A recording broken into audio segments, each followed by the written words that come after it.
che è uscita per portare l'immondizia in strada, e a quel momento lì si è allontanata e non abbiamo più altre informazioni, insomma. Quindi l'unica... Chiara ha...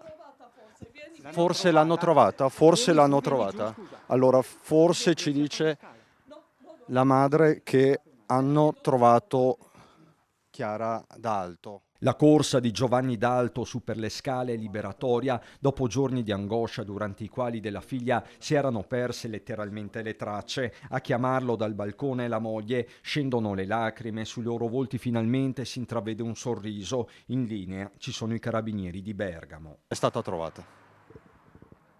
A Caravaggio, a Bergamo, ok. Quindi sì, sì, certo, è stata trovata, quindi notizia eccezionale, grazie, grazie. Grazie mille.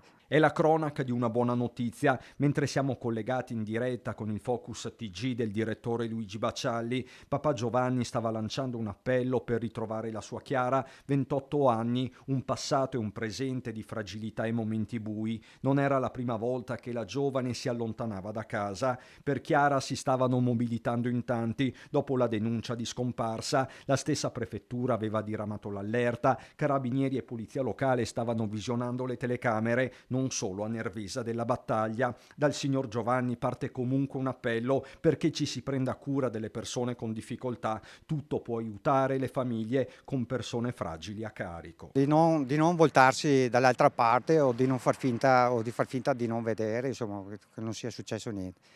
Se ci sono persone in difficoltà, fatevi avanti. Fatevi avanti e cercate di avvisare subito le forze dell'ordine. Ci appelliamo anche alle istituzioni che possano compensare questi momenti nostri di mancanza, insomma. Ma questa è la giornata dell'abbraccio, quello che pone fine a quasi 48 ore di angoscia. E quindi adesso andiamo a riprendercela.